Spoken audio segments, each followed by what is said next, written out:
The smoke was black and thick as it rose from the burning building in the middle of New York City. Fire trucks screamed down the street with their sirens loud and bright. Police cars blocked the roads to keep people away. But the police officers did not go inside the building. They were told to wait. Men in dark suits stood outside the yellow tape.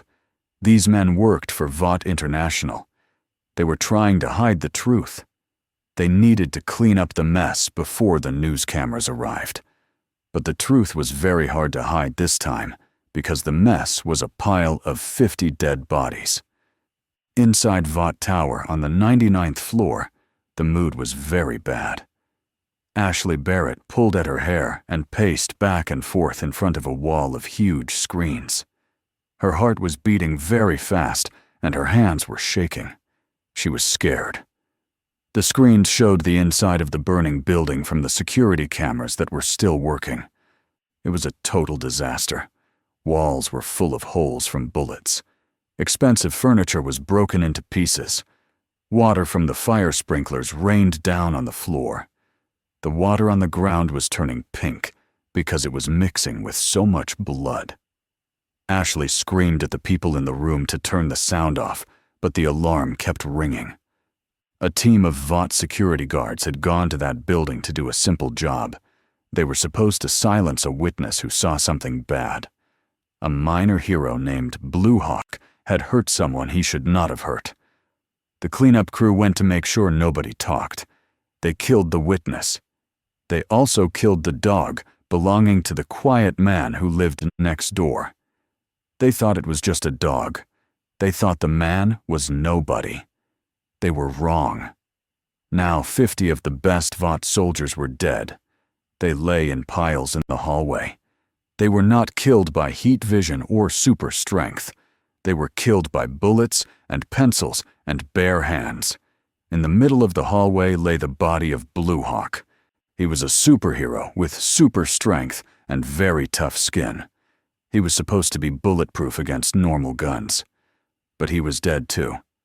He had a pencil stuck in his ear and 3 bullet holes in his eye. The glass doors to the balcony shattered as Homelander landed. The wind from his flight blew papers off the table. He walked into the room and his eyes were glowing red. He was very angry.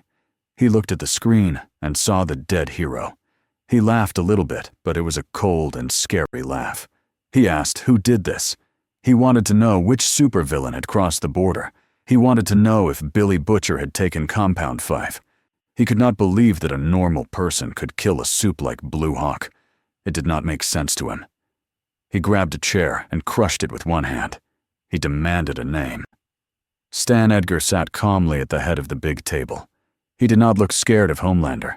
He did not look scared of the dead bodies on the screen. He pressed a button on the console. A video started to play. It was shaky footage from inside the safe house right before the fire started. The video showed a man in a black suit. He had long dark hair and a beard. He did not look special.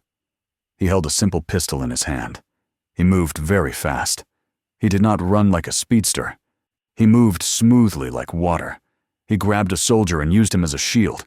He shot 2 other soldiers in the head. He reloaded his gun in less than 1 second. Then Blue Hawk charged at him. The hero was fast and strong. He threw the man through a wall. Homelander smiled at the screen. He expected the man to stay down. But the man stood up. He looked hurt, but he did not stop. He picked up a heavy rifle. He did not shoot at Blue Hawk's chest where the armor was thick. He shot at his face. He shot at the soft spots. The man moved closer with a knife. He knew exactly where to cut. In 10 seconds, the soup was on the ground. The man in the suit put 2 more bullets in the hero just to be sure. The room was silent. Homelander stopped smiling. He looked closely at the man on the screen. The man was breathing hard and bleeding. But he checked his gun. He looked at the camera. His eyes were dark and empty. There was no fear in them. There was only focus. Stan Edgar turned off the video and folded his hands. He told them that this was not a super terrorist. He told them this was a man named Jardani Jovanovich. He was also known as John Wick. Ashley asked if he had powers. Stan Edgar said no. He said John Wick was a man of focus and sheer will. He said Vought was used to fighting monsters who were drunk on power. They were not ready to fight a man who had nothing left to lose. On the rainy streets below, a black muscle car roared through the traffic. The engine sounded like a beast. John Wick drove with one hand on the wheel. His other hand held a bandage to his side. He was hurt. His suit was torn, but his face was calm. He drove past the big screens that showed Homelander's face smiling at the public. The news said everything was fine. The news lied. John reached into the passenger seat and opened a gold marker. It was a special marker used by the secret criminal world. He looked at it and closed his fist around it. Vought had taken his peaceful life. They thought they were untouchable gods. John shifted gears and the car sped up. He was not running away. He was going to the Continental Hotel. He needed guns, lots of guns. The war had already started, but the gods just did not know it yet. The heavy glass doors of the Continental Hotel opened smoothly. John Wick walked inside. The lobby was warm and smelled like old wood and expensive leather. It was very different from the cold rain and the chaotic streets of New York City outside. The noise of the sirens faded away as the doors closed behind him. Here, everything was quiet. People spoke in low voices. Classical music played softly from hidden speakers. John walked to the front desk. He looked tired. His black suit was wet and stained with blood on the side. He did not limp, but he walked with a stiffness that showed he was hurt. Karen stood behind the desk. He was a tall man with a smooth face and glasses. He looked at John and did not show any surprise. He saw the blood and the torn clothes, but he only nodded politely. Karen welcomed him back. He asked if John needed a room. John placed a single gold coin on the dark counter. He said he needed a doctor. He also said he needed to see the manager. Karen took the coin and slid it into his pocket. He told John that the doctor was ready, and Winston was in the lounge. John went to the doctor first. The doctor was an old man who had stitched John up many times before. He worked quickly. He cleaned the wound on John's side where a bullet had grazed him. He put bandages on John's ribs. The doctor warned him. He said that John had taken a lot of damage. He said the human body can only take so much punishment. John did not say anything. He just put on a fresh white shirt and a new black jacket. He checked his movement. It hurt, but he could move. That was all that mattered. He left the room and went to the lounge. Winston was sitting in a large velvet chair. He held a glass of whiskey in his hand. He looked at the liquid in the glass, and then he looked at John. Winston did not look happy. He looked worried. He told John to sit down. John sat on the edge of the sofa. Winston sighed. He told John that he had made a very big mistake this time. He said that in the past, John had killed mob bosses and assassins. Those were dangerous men. But today, John had killed a superhero. Winston used the word soup. He said the word with a bad taste in his mouth. Winston explained the rules of the world. He said the high table ruled the underworld of crime, but Vought International ruled the world of daylight. They were two different kingdoms. They had an agreement.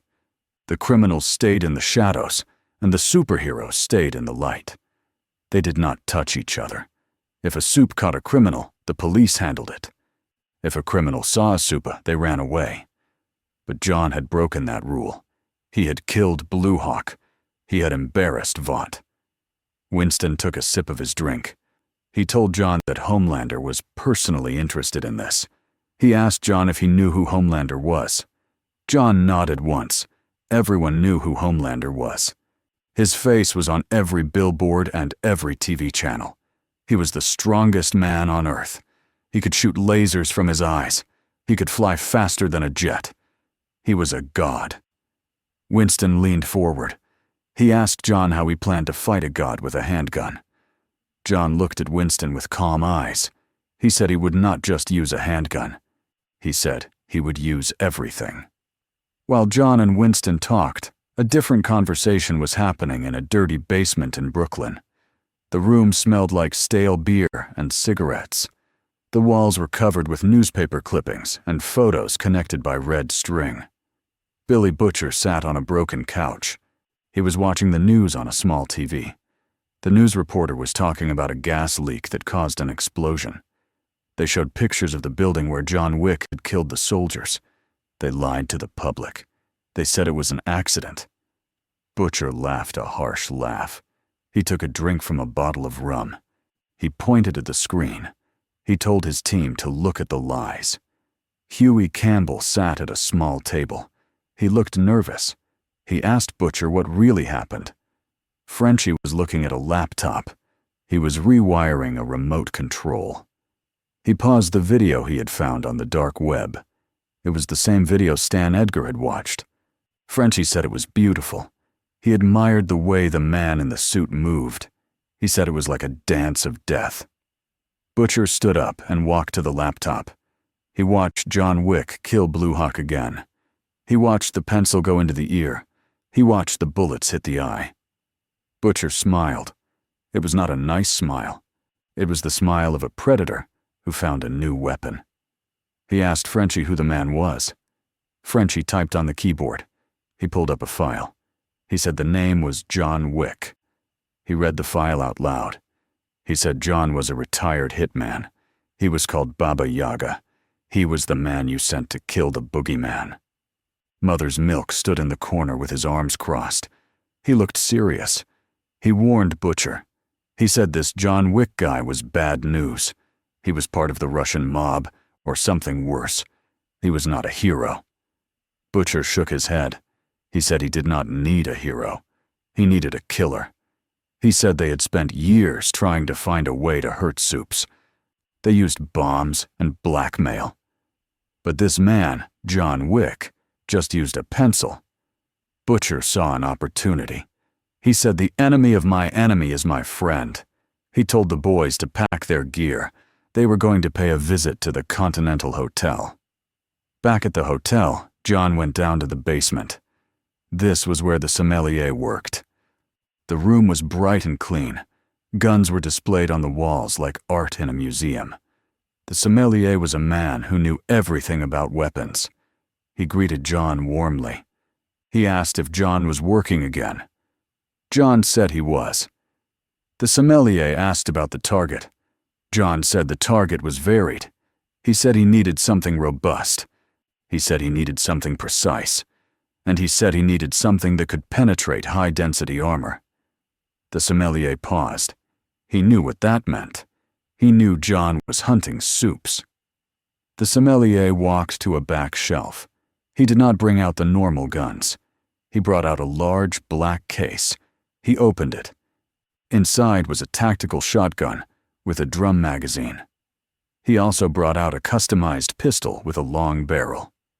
The sommelier explained the ammunition. He said normal bullets flatten against the skin of a Soup like Blue Hawk. They are too soft. He picked up a shiny silver bullet. He said this was a depleted uranium core with a tungsten tip. He said it was very expensive. It cost 1 gold coin for a box of 20. He said it would not kill Homelander. Nothing could kill Homelander. But it would hurt a normal Supa. It would break their skin. It would make them bleed. He also showed John a knife. The blade was dark gray. He said it was made of a carbon ceramic alloy. It was diamond sharp. It could cut through a car door. John listened carefully. He touched the weapons. They felt good in his hands. He felt the weight and the balance. He bought all of them. He spent a lot of coins. He filled his pockets with magazines. He strapped the knife to his ankle. He put the shotgun in a bag. He was ready for war. At Vought Tower, the elevator doors opened on the top floor. A man named Black Noir stepped out. He did not speak. He never spoke. He wore a black mask and a black suit of armor. He was the most dangerous assassin in the Seven. Homelander was waiting for him. Homelander was looking out the window at the city lights. He did not turn around. He told Black Noir to go to the hotel. He told him to send a message. Homelander said he was tired of the rules. He said the insects were getting too brave. He wanted John Wick dead. But he did not want it to be quick. He wanted it to be messy. He wanted everyone to see what happens when you touch a super. Black Noir nodded. He turned around and walked away. He did not run. He just walked with a purpose. He had his orders. Butcher and his team arrived outside the Continental Hotel in their van. It was raining harder now. Thunder rumbled in the sky. Huey looked out the window. He asked if they were really going to go inside. He said that place was full of murderers. Butcher told him to shut up and stop being a wimp. Butcher checked his gun. It was a big sniper rifle. He said they would wait. He said Vought would not let this slide. He knew Vought would send someone. He wanted to see what John Wick would do. He wanted to see if the man was really as good as the video. They waited in the dark van. The street was empty except for a few taxis. Then a black van pulled up. It had no license plates. 4 men got out. They wore tactical gear, but they had no patches or flags on their uniforms. They carried heavy rifles. Behind them came a figure in black. It was Black Noir. Butcher swore quietly. He recognized Black Noir. He said this was bad. He said Black Noir was a monster. He told Frenchie to get the chemical bombs ready. He told Mother's Milk to drive the van around the back. Butcher was going to intervene. He could not let Vought kill John Wick. He needed John Wick. Inside the hotel, the alarm did not ring. The lights just flickered once. Winston was still in the lounge. He saw the security monitors go black. He stood up. He knew what was happening. Vought had cut the power. They were breaking the rules. The Continental was supposed to be safe ground. No business could be conducted on hotel grounds. Killing was business. Winston was angry. He called Karen. He told Karen to lock down the lobby. But it was too late. The front doors exploded inward. Glass flew everywhere. The tactical team stormed in. They did not ask questions. They shot the concierge at the door. They shot the bellboy. They were here to kill everyone. John was in the hallway on the 2nd floor. He heard the explosion. He did not panic. He stopped walking. He put his bag down and took out the shotgun. He checked the chamber. He heard heavy boots running up the stairs. The first soldier turned the corner. John fired. The boom of the shotgun was deafening in the narrow hall. The slug hit the soldier in the chest. The armor did not help. The soldier flew back and hit the wall. 2 more soldiers appeared. John moved. He dropped to one knee. He fired again. 1 shot. 2 shots. Both soldiers fell. John stood up and moved forward. He did not run blindly. He checked every corner. He saw a laser sight on the wall. He waited. A soldier leaned out. John switched to his pistol. He shot the soldier in the leg. The soldier fell. John shot him in the head. It was efficient. It was brutal. But then the window at the end of the hall shattered. Black Noir jumped in from the street outside. He landed in a crouch. He looked at John. John looked at Black Noir. John raised his gun and fired. He put 3 bullets in Black Noir's chest. The bullets sparked. They did not penetrate. Black Noir did not even flinch. He just tilted his head. He ran at John. He was incredibly fast. John tried to dodge, but Black Noir was faster. Black Noir hit John in the chest. It felt like being hit by a truck. John flew backward. He crashed through a wooden door into a hotel room. He rolled and tried to stand up. His ribs screamed in pain. He coughed and tasted blood. He had fought strong men before. He had fought giants. But this was different. This was raw power. Black Noir walked into the room. He pulled out 2 long knives. John stood up. He held his pistol with 2 hands. He knew the chest was armored. He aimed for the eyes. He fired. Black Noir blocked the bullets with his knives. The metal clanged. Black Noir lunged. John dropped the gun and grabbed Black Noir's wrist. He tried to use judo to throw him. He used the enemy's momentum. It should have worked. But Black Noir was too strong. He did not move. He just grabbed John by the throat and lifted him into the air. John kicked. He hit Black Noir in the knee. It was like kicking a concrete pillar. Black Noir squeezed. John's vision started to go black. He reached for his belt. He grabbed a flashbang grenade. He pulled the pin and dropped it. The grenade exploded with a blinding white light and a massive boom. Black Noir dropped John and stumbled back. He covered his ears. His super hearing made the noise painful. John fell to the floor, gasping for air. He did not wait. He grabbed his shotgun from the floor. He pumped it. He aimed at Black Noir's legs. He fired. The heavy slug hit the joint of the armor. It did not break the skin, but the impact knocked Black Noir off balance. John turned and ran. He needed space. He needed a plan. He jumped out the window onto the fire escape. The rain hit his face. He climbed down fast. He could hear Black Noir roaring in the room above. John reached the alleyway. He was limping badly now. He had lost his main weapons. He only had his backup pistol and the knife. He looked down the alley. A van screeched to a halt in front of him. The side door slid open. A man with a beard and a thick accent yelled at him. It was Billy Butcher. He shouted for John to get in if he wanted to live. John hesitated for a split second. He looked back at the fire escape. Black Noir was leaping down the metal stairs, landing with heavy thuds that cracked the pavement. John looked at Butcher. He saw the desperation in the man's eyes. He saw the same anger he felt inside himself. John made a choice. He jumped into the van. Butcher slammed the door shut.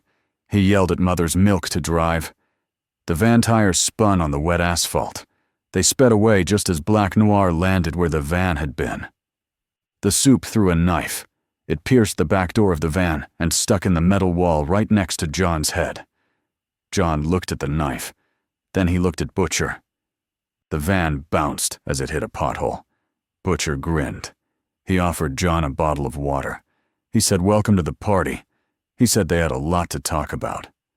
John took the water. His throat was bruised. He drank. He looked at the men in the van.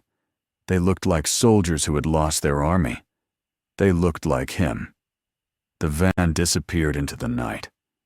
Inside the hotel lobby, Winston stood amidst the ruin. Bodies were everywhere. The police were coming. But more importantly, the rules had been broken. Vought had declared war on the Continental. Winston picked up a phone from behind the broken desk. It was an old rotary phone. He dialed a number. He waited. A voice answered. Winston spoke clearly. He said he wanted to declare a status of excommunicado for the aggressors. But then he paused. He realized the high table could not just excommunicate Vought. Vought was too big. Winston changed his mind. He said he wanted to open a contract. He said he wanted to speak to the adjudicator. He hung up the phone. His face was hard. He smoothed his suit jacket. He looked at the dead concierge. He promised quietly that they would pay. In the van, the silence was heavy. Frenchie was driving now. He drove fast and erratic to lose any tail. Huey was staring at John. He had never seen a man survive a fight with Black Noir. He asked John if he was okay. John did not answer the question. He reloaded his pistol. He checked the chamber. He looked at Butcher. He asked who they were. Butcher leaned back. He said they were just a group of concerned citizens. He said they wanted to see Vought burn. He asked John what he wanted. John looked out the window at the passing city. He saw a billboard with Homelander smiling. John's expression did not change. He said he wanted to kill them all. Butcher laughed. He slapped his knee. He said that was the best thing he had heard all year. He said they were going to get along just fine. Butcher opened a case on the floor. He showed John some blueprints. They were maps of a Vought facility. He said they had a lead on something that could help. He said it was a weapon. John looked at the map. He saw the tactical layout.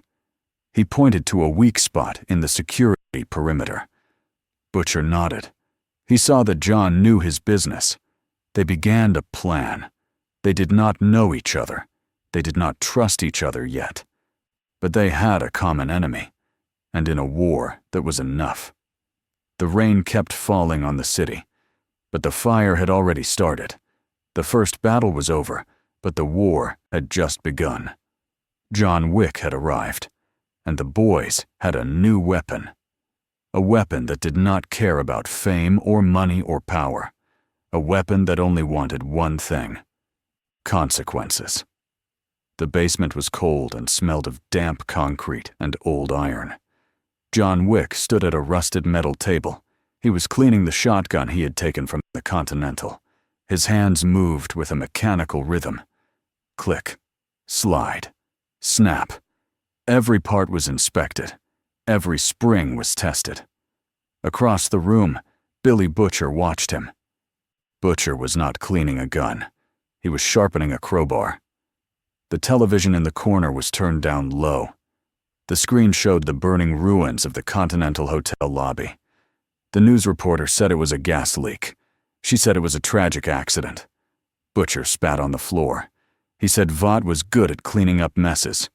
He said they had practice. Huey Campbell sat on a plastic crate. He was shaking his leg. He looked at John. He looked at the scars on John's hands. Huey asked if they were really going to do this. He said that attacking a Vought distribution center was suicide. He said they had no backup. He said they had no plan. John stopped cleaning the gun. He did not look up. He said they had a plan. The plan was simple. They go in. They find the information. They leave. Butcher laughed. He walked over to the table and slammed the crowbar down. He said the kid was right about one thing. They were walking into the lion's den. But Butcher said he had a secret weapon. He pointed at John. He said they had the Baba Yaga. Frenchie was busy at a computer terminal. He had hacked into the city grid. He was trying to find a route that avoided traffic cameras. Frenchie said the target was a warehouse in New Jersey. It was supposed to be a storage facility for Vought movie props. But Frenchie had found energy spikes. He said the power usage was too high for a warehouse. He said they were hiding something big. Maybe it was Compound 5. Maybe it was something worse. Mother's Milk was loading magazines for an assault rifle. He looked at John. He asked John if he had ever fought a super before Blue Hawk. John shook his head. Mother's Milk warned him. He said Blue Hawk was a C-list hero. He was weak. The real heavy hitters were faster. They were stronger. They did not feel pain. John listened. He put the shotgun back together. He racked the slide. He said everyone feels pain. You just have to find the right spot. The drive to New Jersey was silent. They took a stolen van. It smelled like fish. John sat in the back. He checked his pockets. He had the ceramic knife. He had his pistol. He had 3 flashbangs. He had the gold marker. He knew he could not use the marker yet. He needed to save it. They arrived at the industrial park after midnight. The rain had stopped, but the fog was thick. The warehouse was huge. It was a black box against the gray sky. A chain-link fence surrounded it. There were signs that said, "Keep out." There were cameras every 50 feet. Butcher parked the van a mile away. They walked through the wet grass. They reached the fence. Frenchie used a device to loop the camera feed. He gave a thumbs up. Butcher cut the fence. They slipped inside. They moved toward the building. John took the lead. He did not run. He moved in a crouch. He stayed in the shadows. A guard was walking the perimeter. The guard was not a normal security guard. He wore heavy armor and carried a military rifle. He looked professional. John waited. The guard turned the corner. John moved. He stepped out of the shadow. He grabbed the guard from behind. He covered the guard's mouth. He drove the ceramic knife into the gap in the armor near the neck. The guard went limp. John lowered him to the ground gently. There was no sound. Butcher walked up behind him. He looked at the dead guard. He nodded. He was impressed. He signaled for the others to move up. They reached the side door. Frenchie picked the lock. It took him 10 seconds. They were in. The inside of the warehouse was not full of movie props. It was full of cages. Big cages. The air smelled of bleach and copper. It was a lab. But it was not a clean lab. It was a dirty lab. There were animals in the cages. But they were not normal animals. There was a hamster the size of a dog. It was chewing on the metal bars. Its teeth were glowing. There was a rabbit that was vibrating so fast it looked like a blur. Huey covered his mouth. He looked like he was going to be sick. He whispered that this was sick. Butcher ignored him. He walked to a computer terminal in the center of the room. He told Frenchie to download everything. He wanted names. He wanted dates. He wanted to know what Vought was cooking. John stood guard. He watched the catwalks above them. He felt something was wrong. It was too easy. There were not enough guards. A facility like this should have a full squad. He looked at the shadows in the rafters. He saw a glimmer of light. A reflection. John shouted for everyone to get down. A gunshot cracked through the air. It was not a normal gunshot. It sounded like a cannon. A bullet hit the concrete floor right where Butcher had been standing. Concrete chips flew like shrapnel. Butcher rolled behind a metal desk. He yelled, asking what that was. John was already moving. He slid behind a stack of crates. He saw the shooter. Up on the catwalk stood a man in a costume. The costume was red and gold. He wore a mask that covered his eyes. He held a custom rifle that looked like it was made of gold parts. It was gunpowder. He was a member of Payback. He was a master of firearms. He could curve bullets. He could see trajectories that no normal human could see. Gunpowder laughed. His voice echoed in the warehouse. He said he saw them coming a mile away. He said Stan Edgar sent his regards. He aimed his rifle. He did not aim at them. He aimed at a pipe on the wall. He fired. The bullet hit the pipe. It ricocheted. It hit a metal beam. It bounced again. It hit the computer terminal Frenchie was using. The screen exploded. Frenchie fell back screaming. He held his face. He was cut by glass. John stood up and fired 3 shots from his pistol. Gunpowder dodged them easily. He moved with superhuman reflexes. He fired back. His bullet hit the crate John was using for cover. The bullet went through the crate. It stopped inches from John's chest. John looked at the hole. The bullet had punched through 3 feet of wood and metal. This was not a normal gun. This was a soup gun powered by soup strength. John realized he could not stay still. If he stayed still, he died. He ran. He ran toward the stairs. Gunpowder tracked him. He fired shot after shot. The bullets sparked off the stairs. They bounced off walls. They chased John like angry hornets. One bullet grazed John's shoulder. It tore the suit and the flesh. John grunted, but he did not slow down. Butcher popped up and fired his sniper rifle. The heavy bullet hit Gunpowder in the chest. Gunpowder staggered back, but he did not fall. His suit was bulletproof.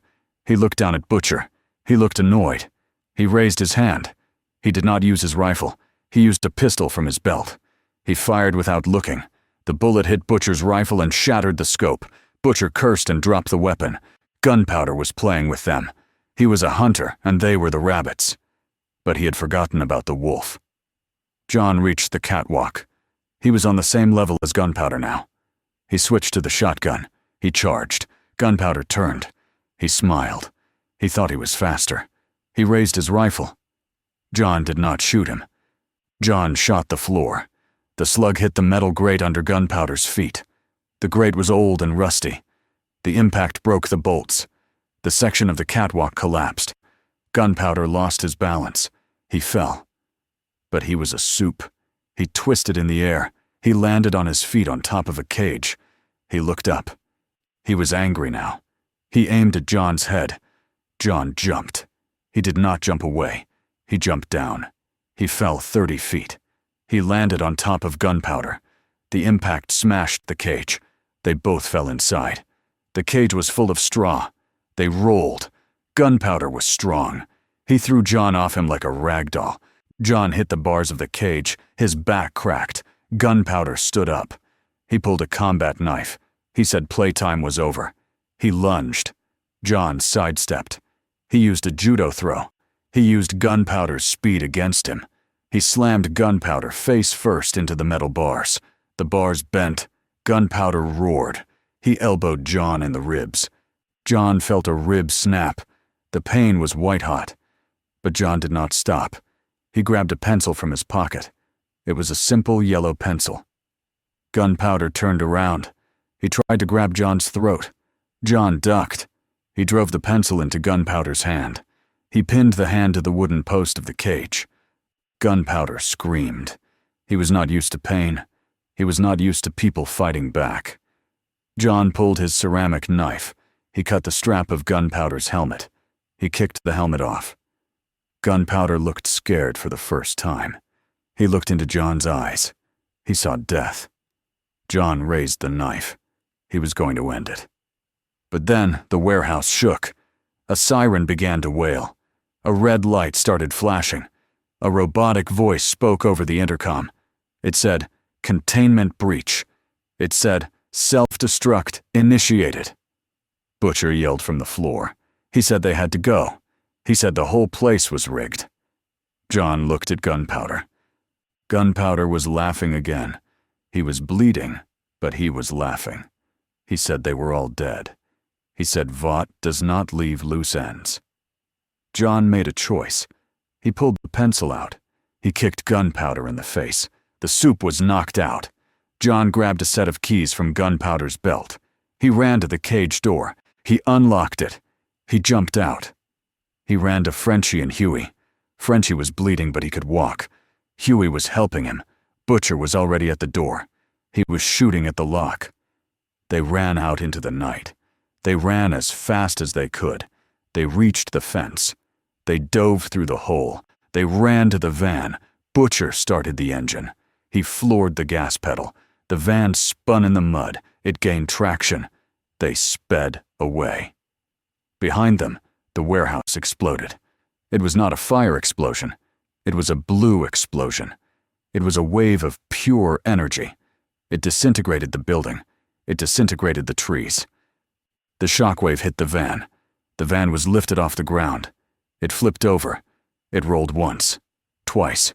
It crashed into a ditch. Silence. John opened his eyes. He was hanging upside down. His seatbelt was cutting into his chest. He reached for his knife. He cut the belt. He fell to the roof of the van. He crawled out the broken window. The rain was falling again. He looked back at the warehouse. There was nothing left. Just a smoking crater. He looked at the van. Butcher was crawling out. He was coughing. He had a cut on his forehead. Mother's milk was pulling Huey out. Huey was crying. He was holding his arm. His arm was broken. Frenchie was unconscious. Mother's milk checked his pulse. He said Frenchie was alive, but he needed a hospital. Butcher looked at the crater. He looked at the sky. He saw a shape in the clouds. It was a man floating in the air. It was Homelander. Homelander was looking down at the fire. He had lasered the gas main to make sure the explosion was total. He wanted to hide the evidence. He did not know they had escaped. Or maybe he did not care. He flew away. He disappeared into the clouds. Butcher punched the side of the van. He screamed. He said they lost everything. They lost the data. They lost their gear. They were battered and broken. John stood up. He wiped the mud from his face. He looked at the road. He saw headlights approaching. It was a police car. Then another. Then a black SUV. Vought security. They were coming to clean up. John looked at Butcher. He said they needed to move. He said they could not stay here. Butcher argued. He said they had to fight. John grabbed Butcher by the collar. He pulled him close. He said they were not ready. He said if they fought now, they would die. And if they died, Vought won. John said the war was long. This was just a battle. They dragged Frenchie into the woods. They left the van. They hid in the drainage pipe under the road. They watched the Vought teams arrive. They watched them secure the site. They watched them plant false evidence. They watched them plant a flag that belonged to a terrorist group. They were framing someone else. They were writing the story. John sat in the dark pipe. The water was cold around his ankles. He took out his phone. It was a burner phone. He dialed a number. He called Winston. He needed a safe house. He needed resources. The phone rang and rang. Then a voice answered. It was not Winston. It was a woman. Her voice was cold and sharp. She said she was the adjudicator. She said Winston was no longer in charge. She said the Continental New York was deconsecrated. She said John Wick was excommunicado globally. She said the High Table had made an arrangement with Vought International. She said the bounty on his head was now $20 million. She said the contract was open. She hung up. John stared at the phone. He crushed it in his hand. He dropped the pieces into the water. He looked at the boys. They were huddled together. They were scared. They were hurt. They were alone. So John was alone too. The system he served had betrayed him. The rules he followed were gone. There was no sanctuary. There was no neutral ground. There was only the mud and the blood. Butcher looked at John. He saw the look on his face. He asked who was on the phone. John did not answer. He checked his pistol. He had one magazine left. He checked his knife. It was chipped. He looked at Butcher. He spoke softly. He said they had no friends. He said they had no home. He said the only way out was through. Butcher grinned through the blood on his teeth. He asked John if he was thinking what Butcher was thinking. John nodded. He said they needed to stop hiding. He said they needed to send a message. Not a message of fear, a message of pain. The catastrophe was not the explosion. The catastrophe was not the injuries. The catastrophe was the truth. The world was rigged. The heroes were villains. The criminals were the only ones fighting for justice. And now the two most dangerous men in the world had nothing left to lose. John Wick had lost his past. Billy Butcher had lost his hope. Together, they were a disaster waiting to happen. John stood up. He helped Huey stand. He took Frenchie's other arm. They began to walk through the tunnel. They walked into the darkness. They were leaving the human world behind. They were entering the monster world. And John Wick was ready to become the monster everyone feared. He was not just the Baba Yaga anymore. He was the man who would kill the gods. The fire was burning in their eyes. The escalation had begun, and there was no turning back. The drainage pipe was dark and cold. The water rushing past their feet smelled like chemicals and old rain. John Wick sat against the curved concrete wall. He was breathing slowly to manage the pain in his broken ribs. Beside him, Frenchie was shivering. The fever from his infected cuts was starting. Huey held his broken arm close to his chest. His face was pale and covered in sweat. Billy Butcher paced back and forth in the shallow water. He was angry. He was checking his gun every 10 seconds. The sound of the metal slide clicking was the only noise in the tunnel. Then the noise changed. A sound echoed from the pocket of a dead Vought soldier they had dragged in with them. Then another sound from Frenchie's pocket. Then John's burner phone vibrated on the concrete. It was a synchronized buzzing. It sounded like a nest of angry bees. John knew what it meant. He did not need to look at the screen. Butcher grabbed the dead soldier's phone. He looked at the screen and cursed loud and hard. He turned the screen so John could see. It was a text message. It was sent to every criminal and every mercenary in the city. It said the contract was open. It said the price was $20 million. It said the target was John Wick. And below the text was a picture of the boys. They were all targets now. John stood up. His knees cracked. He told them they had to move. He said the tunnels were not safe. Butcher argued. He said Frenchie could not walk far. He said going to the surface was suicide. John looked at Butcher with tired eyes. He said staying here was death. He said the High Table has maps of every tunnel and every sewer in the city. They would send cleaners. Butcher looked at Frenchie. He saw his friend dying. He nodded. He helped Frenchie stand up. Mother's Milk took the lead. He was the strongest one left. He carried the heavy bag of guns. They moved deeper into the pipe. They were heading toward the city. They needed to cross the river underground. The walk was long and hard. Every step was painful. Huey slipped on the mossy concrete. He cried out in pain. John grabbed him before he fell into the dirty water. John did not say anything. He just pulled Huey up and kept walking. Huey looked at John. He saw a man who was running on pure will. It made Huey feel a little bit stronger. If John could do it, then Huey had to try. They reached a maintenance junction after an hour. There was a ladder leading up. Above them was the subway system. They could hear the rumble of the trains. It was a heavy vibration that shook the dust from the ceiling. John climbed up first. He pushed the heavy iron grate. It was locked. He used the crowbar they had stolen. He forced it open with a loud screech of metal. He climbed out onto the tracks. The subway tunnel was dim. The lights were old and yellow. The third rail hummed with deadly electricity.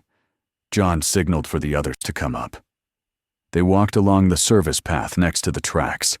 They were in Manhattan now. They were in the belly of the beast. But the beast was awake. A bright light shone down the tunnel from behind them. It was not a train. It was a group of men with flashlights attached to rifles. They shouted. They had found the trail. Bullets sparked off the rails near John's feet. Butcher turned and fired his pistol blindly into the dark. He yelled for everyone to run. They ran. They did not have a plan. They just ran away from the bullets. The tunnel curved. They saw a platform ahead. It was an abandoned station. It was full of trash and graffiti. They scrambled up onto the platform. The gunmen were getting closer. John counted the muzzle flashes. There were 6 of them. They were moving like professionals. They were high-table enforcers. But they were wearing Vought body armor. It was the Alliance in action. The best killers with the best gear. John saw a ticket booth. He pushed Huey and Frenchie behind it. He told Mother's Milk to cover the left side. John took the right. He had a shotgun, but only 4 shells left. He waited. The first enforcer stepped onto the platform. John did not shoot. He waited for the second one. He waited for them to get confident. When they were in the open, John stood up. He fired. The slug hit the first man in the leg. The armor was weak there. The man fell. John pumped the shotgun. He shot the second man in the neck. The man dropped. But then a shadow moved on the ceiling. It was not a normal man. A figure dropped down from the pipes above. It landed in the middle of the platform. It was a soup. He wore a dark green suit that looked like reptile skin. He had gills on his chest. It was the Deep. He held a trident that glowed with energy. He looked at John and laughed. He said he always wanted to meet the famous Baba Yaga. He said Vought promised him a spot back in the 7 if he brought John's head. The Deep was not the strongest soup, but he was super strong compared to a human. He thrust the trident. A bolt of energy shot out. It hit the ticket booth. The wood exploded. John and the others were thrown back. The Deep charged. He moved fast. He swung the trident like a baseball bat. John ducked. The weapon smashed into a concrete pillar. The concrete shattered. John pulled his pistol. He shot the Deep in the chest. The bullets bounced off the scaly suit. The Deep laughed again. He backhanded John. John flew across the platform and hit the tiled wall. He fell to the ground. His gun slid away. Butcher screamed and charged at the Deep. He had a crowbar. He swung it at the Deep's head. The Deep caught the crowbar with one hand. He looked at Butcher with disgust. He kicked Butcher in the stomach. Butcher folded in half and fell. Mother's Milk fired his assault rifle. The bullets hit the Deep's face. The Deep covered his eyes and yelled. It hurt him, but it did not kill him. He charged at Mother's Milk. He grabbed the rifle and crushed it. He threw Mother's Milk onto the tracks. John stood up. He was dizzy. He looked at the tracks. He heard a sound. It was the train. The express train was coming. It was coming fast. The lights of the train were visible in the distance. The horn blared. John looked at the Deep. The Deep was standing on the edge of the platform looking down at Mother's Milk. The Deep was going to finish him. John looked at the third rail. He looked at the water dripping from the ceiling. There was a puddle around the Deep's feet. John ran. He did not run at the Deep. He ran at the wall. He grabbed a fire axe from a glass case. He smashed the glass. He turned. He threw the axe. He did not throw it at the Deep. He threw it at the water pipe above the Deep's head. The axe hit the pipe. The metal split. A massive spray of water burst out. It drenched the Deep. It soaked the platform. The Deep looked up, confused. He loved water. He thought John was stupid. John grabbed a thick electrical cable that was hanging from the broken wall. It was a live wire for the station lights. He ripped it loose. Sparks flew. John slid across the wet floor. He jammed the live wire into the puddle at the Deep's feet. Blue electricity exploded through the water. The Deep screamed. His suit was conductive. The water magnified the shock. He convulsed. His muscles locked up. He fell to his knees. Smoke rose from his gills. He was not dead, but he was paralyzed. The train was seconds away. Mother's Milk was still on the tracks. He was trying to crawl up. He couldn't make it. John abandoned the wire. He jumped down onto the tracks. The train horn was deafening. The lights were blinding. John grabbed Mother's Milk by the vest. He heaved with everything he had.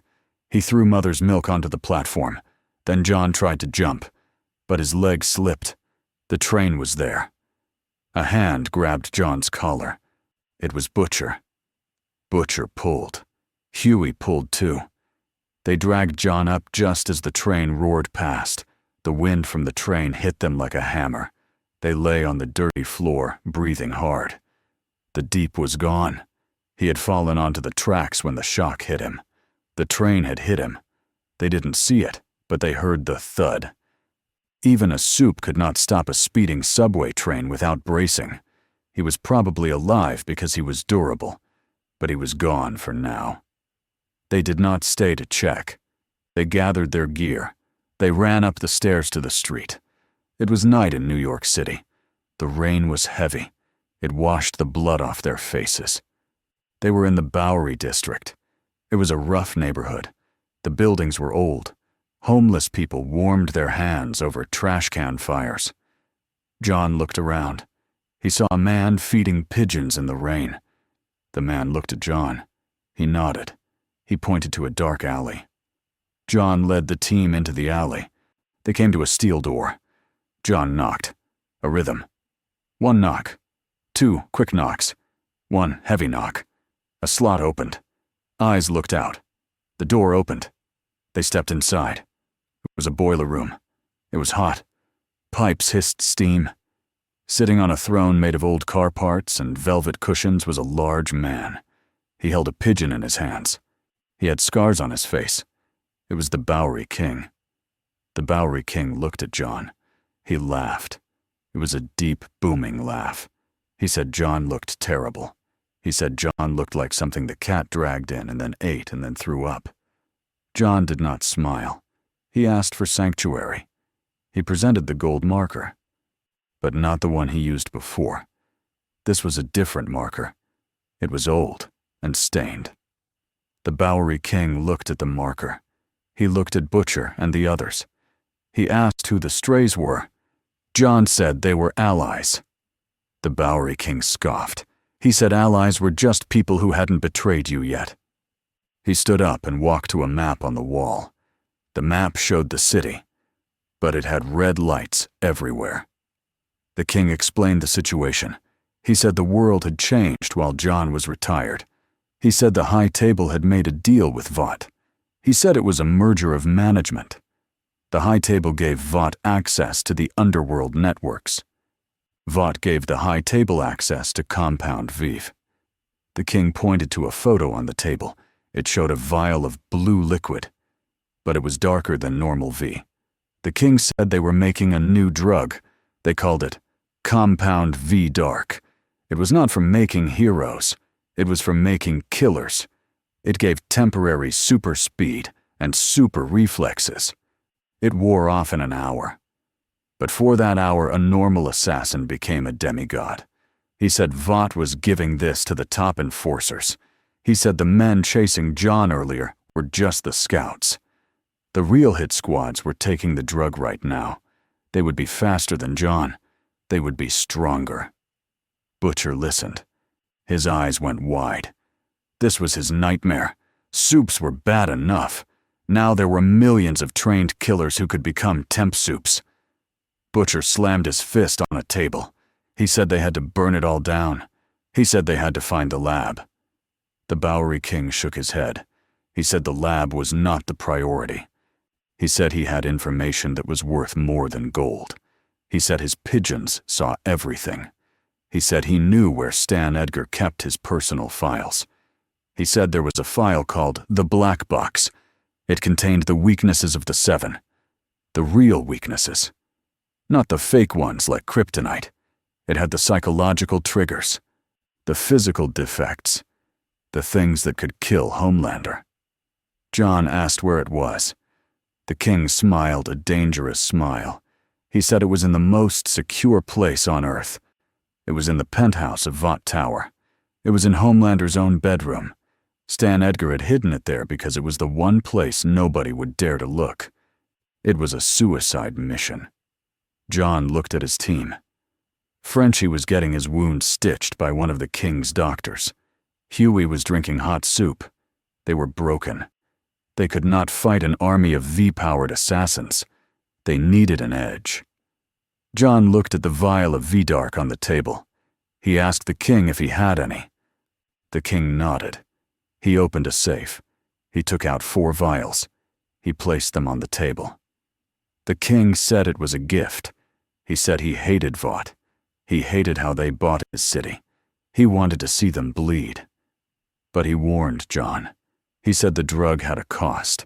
It burned the body. It made you crazy. If you took too much, your heart would explode. John looked at the blue liquid. He looked at Butcher. Butcher picked up a vial. He held it up to the light. He smiled. He said he always wanted to know what it felt like to be a god. John took a vial too. He did not smile. He put it in his pocket. He said they would not use it unless they had to. He said they were still men. Butcher laughed. He said John was too noble. Butcher said he would inject it into his eyeball if it helped him kill Homelander. The king gave them weapons. He did not have the fancy guns from the Continental. He had street sweepers. He had rusty 1911s. He had sawed-off shotguns. He gave John a sword. It was a Japanese katana. It was old and sharp. John tested the blade. It was good. They rested for 2 hours. That was all the time they had. The king's spies reported that a massive convoy was moving towards the Bowery. Vought knew they were there. The Deep had survived and talked. They were sending the heavy hitters. They were sending Payback. They were sending Tech Knight and Crimson Countess. And they were led by a squad of high-table assassins on V-Dark. John stood up. He felt the pain in his ribs. He ignored it. He wrapped duct tape around his chest to hold the bones in place. He put on a fresh jacket given by the king. It was a homeless man's coat, but it was dry. He looked at the boys. They were ready. They were terrified. But they were ready. The plan was simple. They would not wait to be sieged. They would attack. They would break through the cordon. They would hijack a Vought transport. And they would drive straight to Vought Tower. They were going to steal the black box. They were going to the top of the mountain to kill the dragon. As they walked out of the boiler room into the rain, John felt a change in himself. He had always been the hunter. But for the last few days, he had been the prey. That ended now. He touched the vial in his pocket. He hoped he would not need it. But he knew the rules of this world were different. In the world of soups, a man needed to be a monster to survive. Outside the alley, the street was empty. The streetlights flickered. A low hum filled the air. It was the sound of drones. Dozens of Vought drones hovered above the rooftops. Red lasers scanned the streets. Then the ground shook. A tank rolled around the corner. It was a Vought tactical vehicle. Behind it walked Crimson Countess. Her hands glowed with fire. Next to her was a man in a black suit. He moved with a twitchy, unnatural speed. He was on V-Dark. John drew his sword. Butcher cocked his shotgun. The king's homeless army appeared on the rooftops holding Molotov cocktails. The escalation was complete. The chain reaction had started. The Battle of the Bowery was about to begin, and the night was going to turn red. The sound of a sword being drawn against the sound of fire crackling in a superhuman hand. The silence before the scream. The rain in the Bowery turned to steam as Crimson Countess unleashed a fireball. The explosion blew the front off a pawnshop. Glass and brick sprayed across the street like shrapnel. John Wick did not flinch. He rolled behind a rusted dumpster.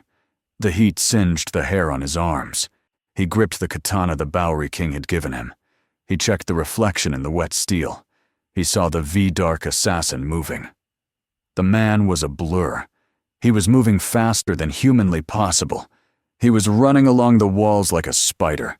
This was the new reality. This was the cost of war. John breathed out. He timed the movement. He stood up and swung the sword. It was a perfect cut, aimed at where the assassin would be. But the assassin was faster. The man ducked under the blade with a twitchy, unnatural jerk. He slashed John's leg with a combat knife. John grunted and fell back. The assassin laughed. His eyes were dilated and black. The V-Dark was pumping through his veins. He raised his knife to finish John. But then a Molotov cocktail hit the assassin in the chest. The glass shattered. The fire spread instantly. The assassin screamed. He moved so fast that the fire trailed behind him like a comet. He ran blindly into a wall and collapsed. On the roof, the Bowery King stood with his arms crossed.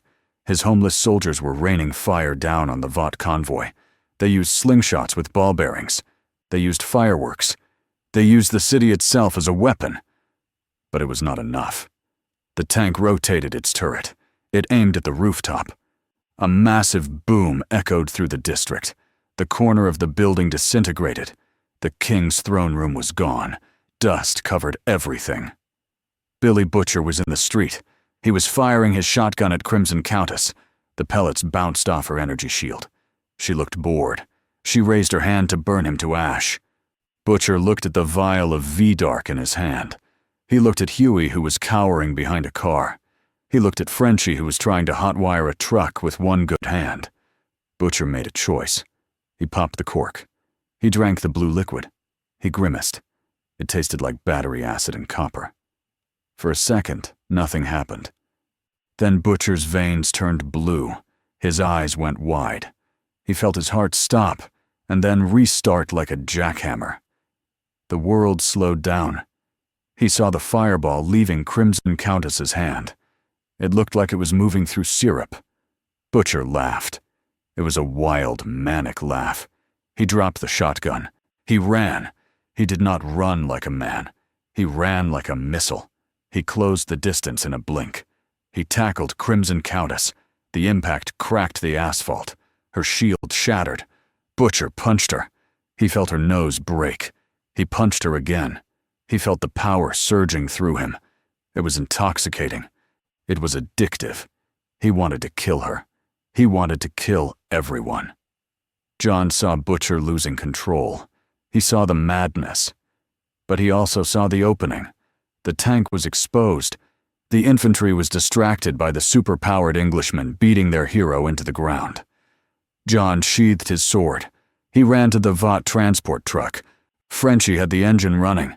Mother's Milk was dragging Huey inside. John jumped into the passenger seat. He yelled for Butcher. Butcher was holding Crimson Countess by the throat. He was going to rip her head off. John yelled again. He shouted the name Becca. Butcher froze. The red fog in his eyes cleared for a second. He looked at the truck. He looked at the woman beneath him. He spat in her face and ran to the truck. He jumped in the back just as Frenchie floored it. The truck was heavy and armored. It plowed through a police barricade. Bullets pinged off the hull like hail. They were moving north. They were heading to Midtown, to the tower. Inside the truck, the mood was heavy. Butcher was shaking. The V-Dark was wearing off fast for him, or maybe it was just unstable. He was sweating. He looked at his hands. He said it felt like he had lightning under his skin. He looked at John. He said they had about 40 minutes before the city was locked down completely. John looked at his own vial. He had not taken it yet. He kept it in his breast pocket. He touched the glass. He knew the odds. They were 5 broken men against a fortress. They had no support. The Bowery King was either dead or in hiding. The Continental was gone. They were ghosts. They reached Vought Tower. It stood like a needle piercing the sky. The lights were bright. The logos were everywhere. It looked clean and perfect. It was a lie made of glass and steel. Frenchie did not slow down. He drove the truck straight at the underground parking entrance. The security barrier was made of reinforced steel. The truck hit it at 60 miles per hour. The crash was deafening. The barrier bent. The truck crumpled but broke through. They skidded down the ramp into the parking garage. Smoke filled the garage. The truck was dead. They kicked the doors open. They stumbled out. The garage was full of luxury cars. Ferraris, Lamborghinis, the toys of the heroes. But standing between them and the elevator was a problem. It was not a squad of soldiers. It was one man. He wore a blue suit with white armor plates. He wore visor glasses. It was A-Train, the fastest man in the world. A-Train was leaning against a wall. He was drinking a shake. He looked at them and shook his head. He said they were the stupidest terrorists he had ever seen. He said Homelander was waiting upstairs. He said he was supposed to wait too. But he was bored. He dropped the shake. It didn't hit the ground before he moved. He was a blur of blue motion. He hit Mother's Milk first. Flew into a concrete pillar. His ribs cracked. Then A-Train hit Frenchie. Frenchie spun in the air and landed hard. A-Train stopped in the middle of the room. He was smiling. He was playing with them. He was not even trying. He looked at John Wick. He said he heard John was fast. He asked if John was fast enough to catch a bullet. John raised his pistol. He fired 2 shots. A-Train dodged them easily. He did not just dodge. He ran around the bullets. He appeared behind John. He kicked the gun out of John's hand. He punched John in the kidney. The pain was blinding. John fell to one knee. A-Train laughed. He ran a circle around them. The wind from his speed created a vortex. It was hard to breathe. It was hard to see. Butcher tried to stand up. He tried to summon the power of the V again. But his body was exhausted. He coughed blood. He was too slow. A-Train swept his legs. Butcher fell. A-Train stood over Huey. He grabbed Huey by the neck. He lifted him up. He said he was going to turn Huey into a red mist, just like his girlfriend. He vibrated his hand. He was going to phase his hand through Huey's chest. John Wick watched. He saw the fear in Huey's eyes. He saw the arrogance in A-Train's face. He saw the failure of his mission. He had 2 choices. He could try to fight with his skills and watch his team die. Or he could break his code. He could become the thing he hated. He could embrace the monster. It was a small choice, a movement of inches. John reached into his pocket. He pulled out the vial. He did not hesitate. He bit the cork off. He downed the blue liquid in one swallow. The reaction was instant. It was not like Butcher's rage. It was cold. It was ice. John's heart stopped beating. His vision sharpened. The gray concrete of the garage became high definition. He could see the dust motes floating in the air. He could see the individual vibrations of the neon lights. He could hear the blood rushing in A-Train's veins. John stood up. To the others, he just stood up. To John, he was unfolding. The pain in his ribs vanished. The fatigue vanished. He felt the physics of the world change. Gravity felt lighter. Friction felt optional. He looked at A-Train. The speedster was still holding Huey. A-Train's hand was vibrating. But to John, it was not a blur. It was just moving back and forth. John could count the oscillations. John moved. He did not run. He flowed. He was there. He was standing next to A-Train. A-Train's eyes widened behind his visor. He saw John appear. He tried to react. He tried to speed up. But John was already moving at the speed of thought. John grabbed A-Train's wrist. The sudden stop created a sonic boom in the garage. Car windows shattered. A-Train screamed. His wrist was crushed. John did not let go. He twisted. He used the momentum of the speedster against him. He slammed A-Train into the ground. The concrete floor cratered. A-Train tried to get up. He tried to run. But John was faster. Not in straight line speed, but in combat speed. John saw the twitch of the muscle before the movement happened. John kicked A-Train's leg. The femur snapped with the sound of a gunshot. A-Train fell screaming. He was a god of speed who had just lost his wings. John stood over him. John's eyes were not glowing. They were deep pools of absolute focus. He adjusted his suit. He picked up his pistol. He looked at the gun. It felt like a toy. He aimed at A-Train's other leg. He fired. A-Train passed out from the shock. The room was silent. The dust settled. The boys looked at John. They were terrified. They had seen violence. They had seen soups. But they had never seen a human move like that. John looked at his hands. They were trembling slightly. The V-Dark was burning him from the inside. He could feel his synapses firing too fast. He knew he had a time limit. Maybe an hour. Maybe less.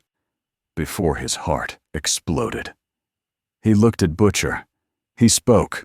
His voice was calm, but it sounded like it was coming from a deep well. He said they had to go. He said the elevator was too slow. He walked to the wall. He punched it. His hand went through the concrete and found the steel beams of the elevator shaft. He ripped the door open. He looked up. 99 floors. He grabbed the cables. He told them to hold on. Butcher grabbed Huey. Mother's Milk grabbed Frenchie. They held on to John. John began to climb. He did not climb like a man. He climbed like a machine. He pulled them up 10 feet at a time. He jumped from beam to beam. They ascended the tower in seconds. The wind rushed past them in the shaft.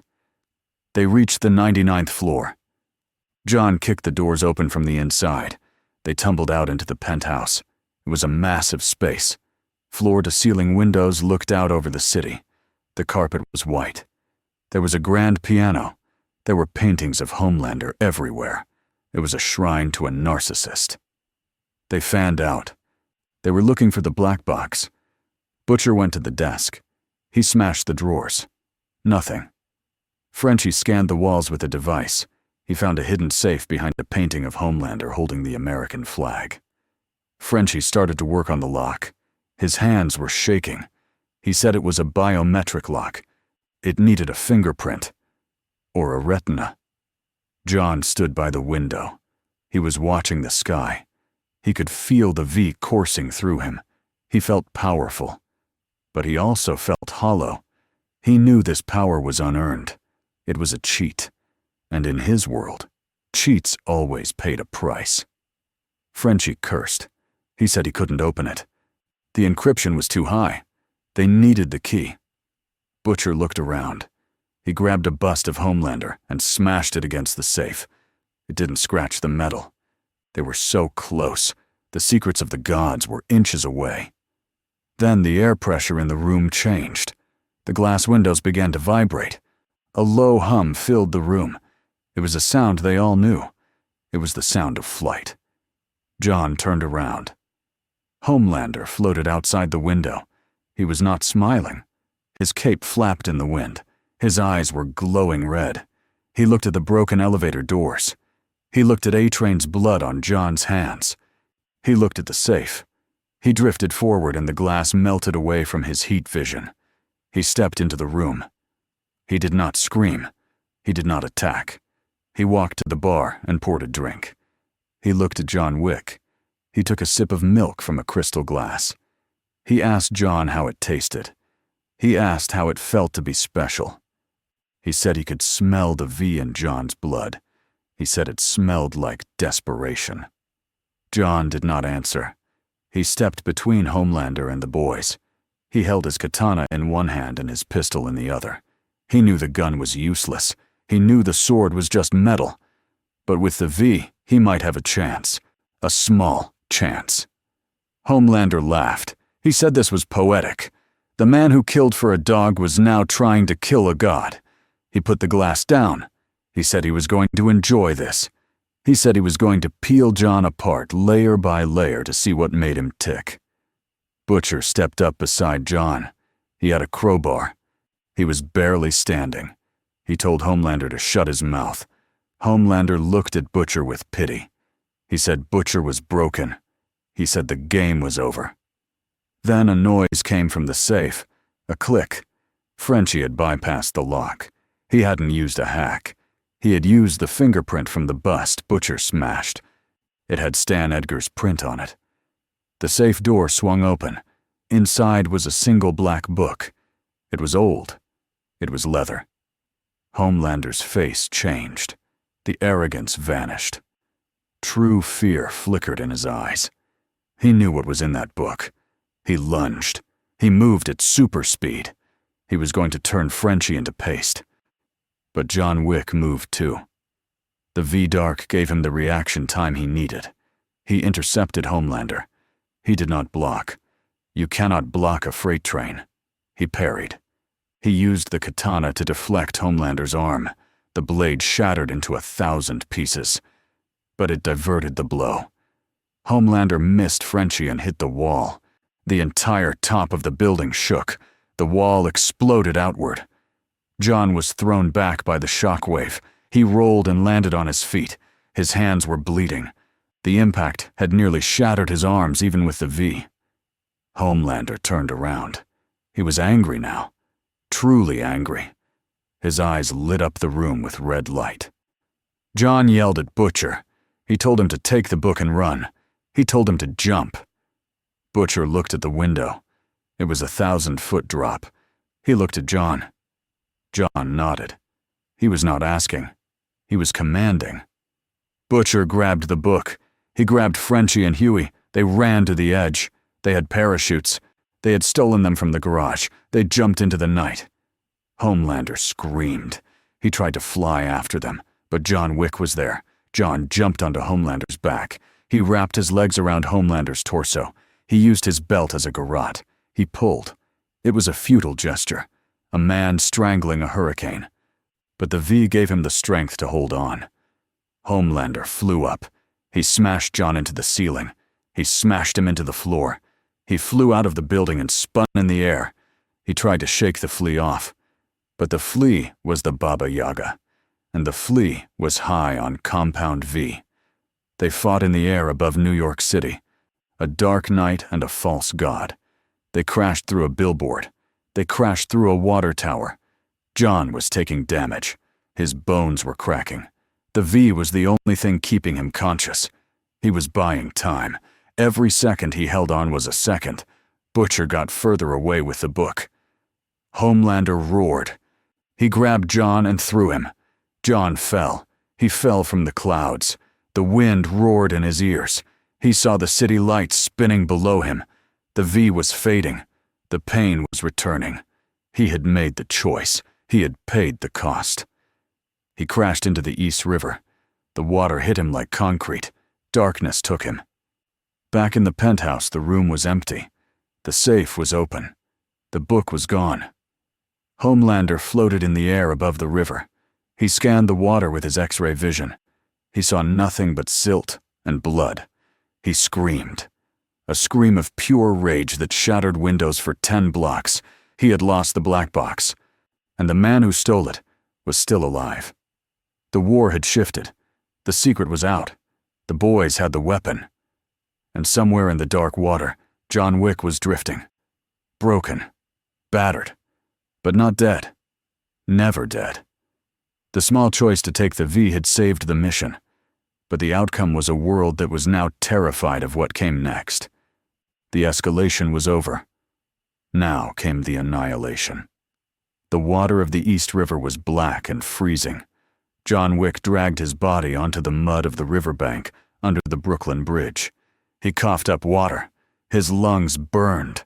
Every bone in his body felt like it was broken. The effect of the V-Dark was gone. Now there was only the crash. His hands shook uncontrollably.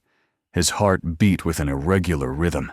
He tried to stand up, but he fell back down into the trash and the oil. He looked at the city skyline. It was bright and beautiful. But he knew it was a lie. The city was a prison run by monsters.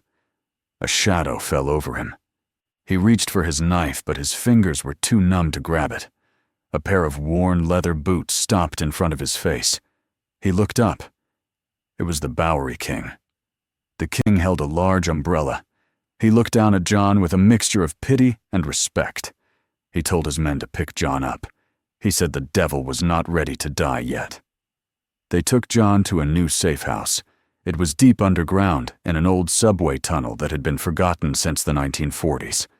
The air was thick and dusty. The walls were covered in white tiles. Billy Butcher was there. He was sitting at a folding table with the black box book open in front of him. Huey was pacing nervously. Frenchie was working on a drone. Mother's Milk was cleaning his weapons. When they saw John, they stopped. They looked at him like he was a ghost. John walked with a limp. He refused the stretcher. He walked to the table and sat down. He did not speak. He just looked at Butcher. Butcher pushed a glass of cheap whiskey toward John. John drank it. The warmth helped the pain. Butcher tapped the book. He said they found it. He said they found the smoking gun. The black box was not a list of physical weaknesses. It was a ledger. It was a record of every crime Vought had ever committed. But more importantly, it contained the location of a secret lab called Room 33. Butcher explained that Stan Edgar had a backup plan. In Room 33, there was a weapon. It was not a gun. It was a frequency generator. It was designed to disrupt the V molecule in the blood. It would not kill a soup, but it would turn off their powers for 10 minutes. 10 minutes was not a long time. But for men like John Wick and Billy Butcher, 10 minutes was an eternity. It was enough time to kill a god. The problem was that Room 33 was in the basement of Vought Tower. They had to go back. They had to go back into the belly of the beast. On the top floor of Vought Tower, Homelander was losing his mind. He had gathered the remaining members of the Seven. The Deep was there in a wheelchair. A-Train was in a hospital bed with casts on his legs. Black Noir stood silently in the corner. Ashley Barrett was crying in the corner. Homelander paced back and forth. His eyes were red. He was not shouting. He was whispering. That was much scarier. He said he was disappointed.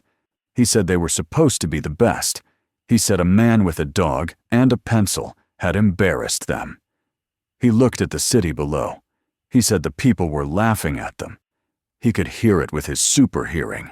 He could hear the whispers. He turned to Black Noir. He gave a simple order.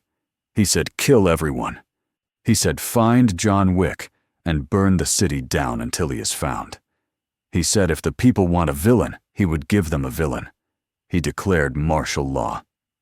Vought security teams rolled out onto the streets. Armored trucks blocked the bridges. Drones filled the sky. The hunt was on. In the subway tunnel, John stood up. He checked his suit. It was torn and ruined. The Bowery King walked over. He snapped his fingers. An assistant brought a garment bag. The king smiled. He said he had saved this for a special occasion. He unzipped the bag. Inside was a black suit. But it was not normal fabric. It was woven with ballistic thread. It was lined with a thin layer of carbon fiber. It was armor that looked like a tuxedo. John put it on. It fit perfectly. He tied his tie. He adjusted his cuffs. He looked in the mirror. The reflection showed a man who was already dead, a man who had nothing left to protect. Butcher stood up too. He racked a shotgun. He said it was time to end this. He said they were going to crash the party. The plan was simple. Vought was hosting a press conference in the main plaza to calm the public. Homelander would be there. The media would be there. Room 33 was directly below the stage. They had to get in. They had to turn on the machine. And they had to survive for 10 minutes while the Supes were mortal. It was a suicide mission. But they were the only ones who could do it. They loaded into a garbage truck, driven by the Bowery King's men. They drove through the checkpoints. The smell of the garbage hid them from the dogs. They arrived at the service entrance of Vought Plaza. The plaza was packed with people. They were cheering for Homelander. They held signs that said, "Keep us safe." They did not know the truth. They did not know their hero was a monster. Homelander stood on the stage. He smiled. He waved. But his eyes were scanning the crowd. He was looking for a heartbeat. He was looking for a threat. Under the stage, the boys moved quietly through the maintenance corridors. Frenchie hacked the electronic lock on room 33. The door hissed open. The room was small and cold. In the center was a large metal device. It looked like a giant speaker. Frenchie ran to the console. He started typing. He said he needed 2 minutes to bypass the safety protocols. Upstairs. John Wick stepped out of the crowd. He walked toward the stage. He did not have a gun in his hand. He just walked. The crowd parted for him. They saw the look in his eyes. They saw the scars. A security guard tried to stop him. John grabbed the guard's arm and broke it. He did not stop walking. Homelander saw him. Homelander stopped smiling. He leaned into the microphone. He asked the crowd to clear the area. He said a terrorist was here. The crowd screamed and ran. The plaza emptied in seconds. It was just John and the Supes. Homelander floated down to the ground. Black Noir stepped forward. A new hero called the TNT Twins stepped up. They could generate explosions. Homelander laughed. He asked John where his friends were. He asked if John came to die alone. John looked at his watch. He waited. Below the ground, Frenchie hit the enter key. A high-pitched whine filled the air.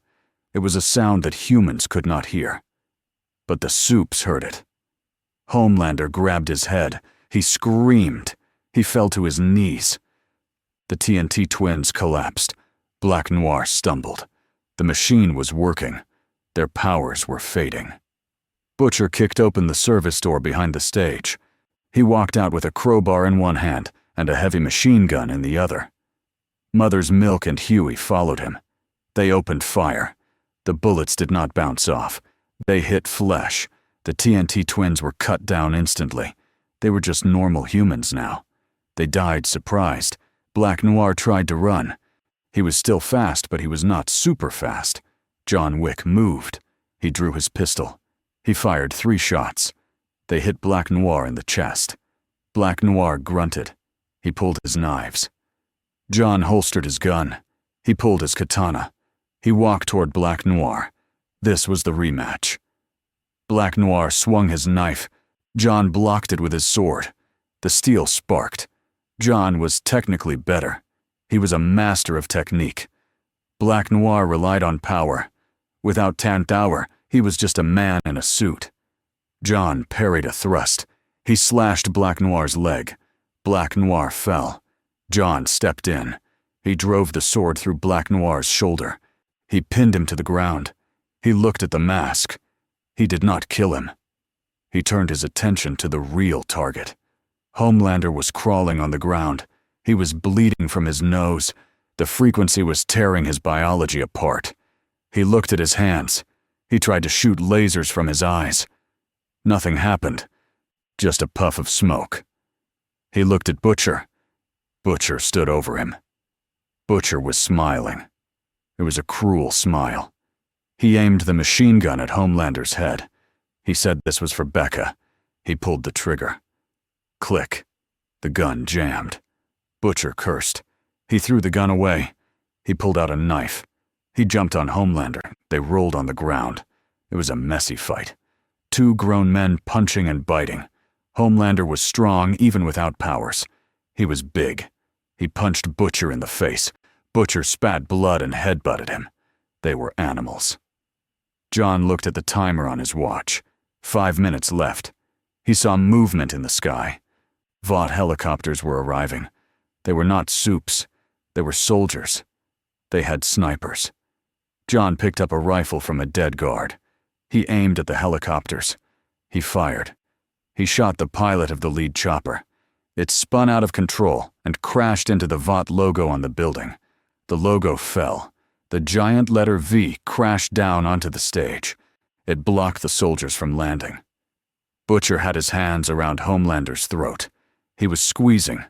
Homelander was gasping. His eyes were wide with fear. He had never felt mortal fear before. He begged. He said he could give them anything. Money, power, islands. Butcher did not listen. He squeezed harder. But then the machine downstairs sparked. It was overheating. The sound wavered. Frenchie yelled over the radio. He said the generator was melting. They were losing the signal. John saw Homelander's eyes flicker. A small red glow appeared. The power was returning. John ran. He grabbed Butcher by the collar. He pulled him off. Butcher screamed. He wanted to finish it. John shouted that it was over. The window was closing. If they stayed, they died. Homelander coughed. He stood up. He wiped the blood from his mouth. His eyes glowed brighter. The sound of the machine died completely. The power was back. Homelander laughed. It was a sound of pure insanity. He floated up into the air. He looked at John and Butcher. He raised his hands. He was going to turn the entire plaza into a crater. He was going to kill them all. But then he stopped. He looked at the giant screens on the side of the building. The screens had been hacked. The Bowery King had done his part. The screens were playing a video. It was the video from the black box. It showed Homelander leaving a plane full of people to die. It showed him killing innocent civilians. It showed him admitting to crimes. The audio was loud. It echoed across the city. The people who had run away were watching from the streets. The world was watching. Homelander looked at the screens. He saw his image crumbling. He saw his love fading. He looked down at John and Butcher. He had a choice. He could kill them. But if he did, he would confirm the video. He would prove he was the monster. Or he could try to save his reputation. He hesitated. That hesitation was the victory. John threw a smoke grenade. Thick gray smoke filled the plaza. He grabbed Butcher. They ran.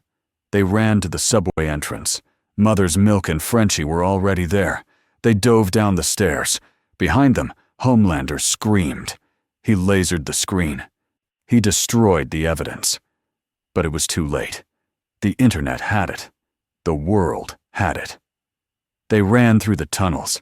They did not stop until they reached the river again. They found a boat waiting. It was a small fishing boat. They got in. They motored away into the fog. They looked back at the city. Smoke was rising from Vought Tower. The sirens were wailing. The city was in chaos. Butcher sat in the back of the boat. He was bruised and bloody. He looked at his hands. He was shaking. He said they failed. He said Homelander was still alive. John Wick sat in the front. He was cleaning his gun. He looked at Butcher. He spoke quietly. He said they did not fail. He said they took away the one thing Homelander cared about. They took away his mask. They made him mortal, even if it was just for 10 minutes. He now knew he could bleed. And a man who knows he can bleed knows fear. John stood up. He looked at the horizon. The sun was rising. It was a gray dawn. He reached into his pocket. He pulled out the gold marker. He tossed it into the river. He was done with markers. He was done with rules. He looked at the boys. They were his team now. They were a mess. They were dysfunctional. but they were fighters. John Wick had entered a world of gods and monsters. He had not bowed. He had not broken. He had shown them that a man with focus and sheer will could stand against anything. The war was not over. Vought would rebuild. Homelander would try to regain control. But the fear had shifted. The gods were now looking over their shoulders. They were checking the shadows, because they knew the Baba Yaga was out there, and he had a pencil. The boat disappeared into the fog. The story of the man in the black suit became a legend in the underworld of New York. Some said he died in the river. Some said he went back to retirement. But the smart ones knew the truth. They knew that as long as there were monsters who hurt the innocent, John Wick would be there, waiting, watching, ready to serve the consequences. 6 months after the incident at Vought Plaza, the city of New York felt different. The neon signs still burned bright, and the Vought advertisement still covered every surface, but the feeling in the air had changed. It was no longer a feeling of awe. It was a feeling of fear. The video of Homelander on the plane had been scrubbed from the internet by Vought cyber teams, but it was too late. Everyone had seen it. The illusion of the perfect savior was broken. Homelander still flew above the city, but he did not wave to the crowds anymore. He watched them with red eyes. He ruled through terror now, instead of love. The approval ratings were down, but the obedience ratings were up. Vought International had survived the stock market crash, but only barely. Stan Edgar was gone, forced into early retirement by a hostile board takeover led by Homelander himself. The Seven were different too. They were quieter. They stopped doing charity events. They stopped signing autographs. They stayed in the tower because they learned that they were not gods. They were just targets who had not been hit yet. In the criminal underworld, the shift was even more dramatic. The Russian mob and the Tarasov family had left their city completely. They knew that New York was now a war zone between psychopaths and capes and the men who hunted them. A new legend had spread through the streets. It was not a story about a soup. It was a story about a man in a black suit. Low-level heroes who used to bully drug dealers for fun now checked their corners. They stopped killing civilians as collateral damage. They learned a new rule. It was called the Wick Rule. It was simple. Do not be sloppy. Do not be cruel. And never touch the dog. If a super broke this rule, they did not get a visit from the police. They simply vanished. They would be found days later in a dumpster with a pencil in their eye or a single bullet in their brain. The myth of the Baba Yaga had evolved. He was no longer just the boogeyman for assassins. He was the reaper for the untouchables. Billy Butcher sat in a diner in New Jersey. He was reading a newspaper. He looked tired, but he looked satisfied. The boys were still active. They were still hunting. But they were no longer desperate. They had the black box files. They leaked them slowly, one by one, to keep Vought bleeding. Butcher looked out the window. He saw a man walking a pit bull down the street. The man wore a long coat and walked with a slight limp. He did not look at Butcher. He just kept walking. Butcher smiled and raised his coffee cup in a silent toast. John Wick did not stop. He did not smile back. He just walked into the gray mist. He had found a new life. It was not the peace he had with Helen. That was gone forever. This was a different kind of peace. It was the peace of a soldier who had found his war. He was the antibody in a sick world. He was the consequence. And as long as the gods behaved badly, the Baba Yaga would be waiting in the dark with a full magazine and a sheer will that could break the world. The story was over, but the hunt never ends.